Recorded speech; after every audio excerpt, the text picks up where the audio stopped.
Hi, this is Grandpa Photography bringing you some thoughts after the burn. And this one's about photographer etiquette. And we're all busily trying to get that image. We're busily trying to get that moment. Be aware of your surroundings. Be aware of the other photographers around you because they're also doing the same thing you are. If you can, hang back. I was recently asked at a fire circle in Los Angeles, how we negotiate getting in one another's way. And I said, well, we don't. Because we're all professionals and we know what we're doing. If I'm walking behind the other photographers as much as I can. And I will tell them as I coming behind, so they can know that I'm going to pass behind them.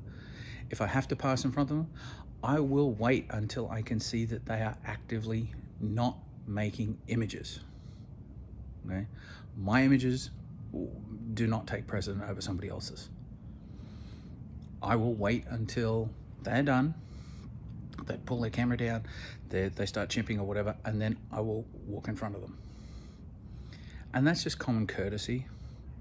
The other thing is about situational awareness. You can get very excited as a photographer and try to get closer and closer and closer and closer and closer. Be aware of who else is making images around you. There may be other photographers that you are now getting in their way. You are getting in their image. It cannot be helped, cannot be avoided sometimes, and sometimes it's accidental and you're in the moment. But it's something to think about as a photographer, as an event photographer, making images for fire circles, that sort of stuff. Just be aware that the other people are there and they have just as much right to be there, just as much right to make images as you do. Be kind, be considerate. We're all one community. Anyway, if you like this, drop a comment. You can follow me over at Grandpa Photography on Instagram and YouTube, and I will see you all in the next one. Cheers.